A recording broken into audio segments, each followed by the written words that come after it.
Mastering non-defining relative clauses with which. Hello there, English learners. In today's video, we're going to dive deep into non-defining relative clauses with the focus on using the word which. These clauses are great to add extra information to your sentences, making your English sound more fluent and natural. Before we jump into non-defining relative clauses, let's refresh our knowledge on relative clauses. Relative clauses are parts of a sentence that describe a noun. They can be defining, giving essential information about the noun, or non-defining, providing extra information that can be removed without changing the basic meaning of the sentence.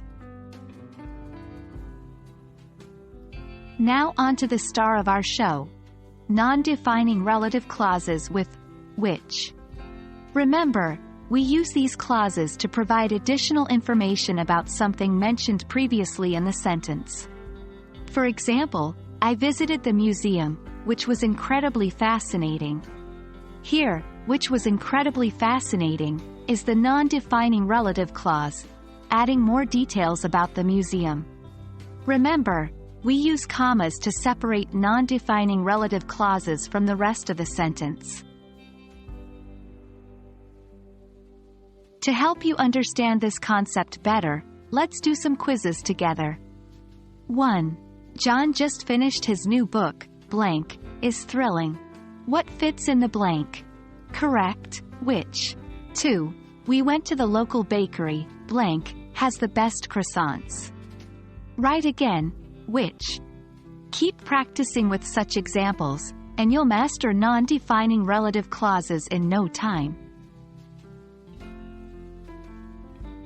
That's it for today, folks. Non-defining relative clauses with which are a wonderful tool to enhance your English. Don't forget, the key to learning is practice, so try incorporating these clauses into your daily English use. Happy learning, and we'll see you in our next video. Remember, you're always one step closer to mastering the English language. Keep going.